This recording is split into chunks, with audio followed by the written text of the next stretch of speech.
Hello and welcome back to Book and Trowel, day 2 of the 12 days of Christmas. So today I'm going to talk about the fact that I made some traditional mince pies. Now I found this recipe on English Heritage and I must admit I kind of tweaked the recipe a little bit, mostly because I didn't have the actual spices in my cupboard, which I thought I did have at the time. But yes, I decided to try myself of making some mince pies, and oh my god, I'm actually quite happy with them.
Okay, so I've got my traditional mincemeat pie.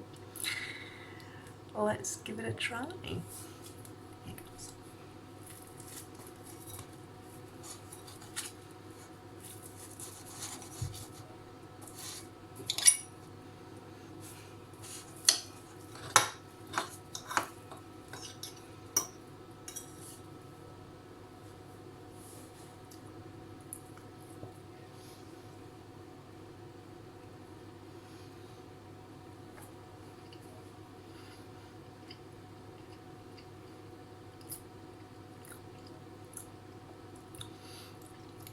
Not bad.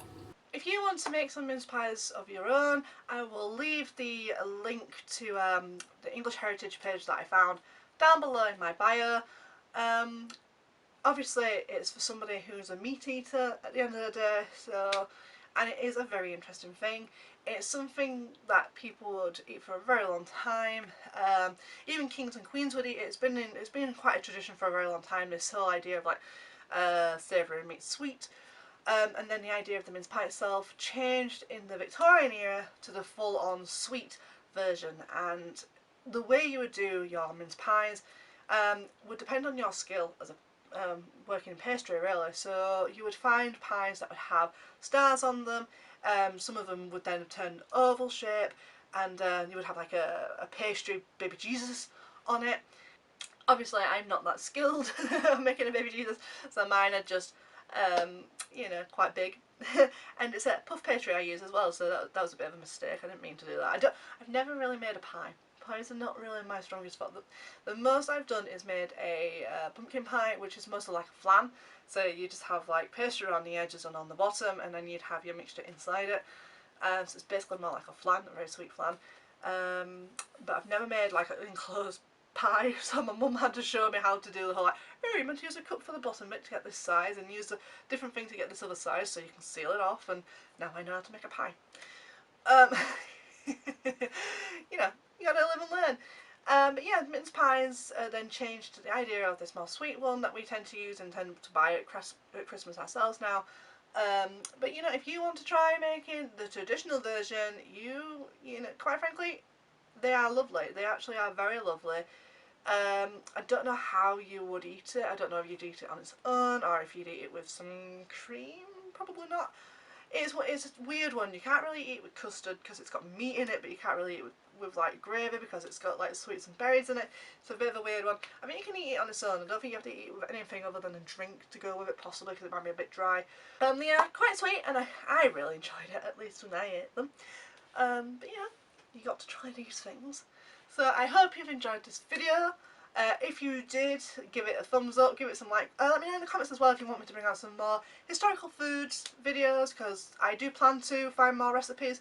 There are a lot of amazing things out there that people in the Tudor period, the Victorian period, even further back in like the Viking period used to make, and I really would love to learn the different foods that they had, because it's giving you just a little bit of taste from that period and kind of knowing the sort of things that people really liked, because I think we have this misconception that back when food was really bland and they didn't really enjoy it, and even I've had that misconception as well, because I watch a lot of like Back in Time for Teas and Back in Time for Dinner, and they would eat things like tripe that wasn't flavoured or anything, and it's just like, that to me seemed like a very bland meal.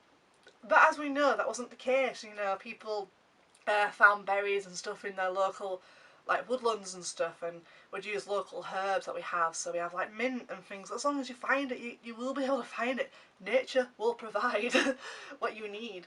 So yes, if you'd like to see more food related content on here, please let me know in the comments down below. I do hope you enjoyed this video, and I will see you again in another video tomorrow. Thank you for watching.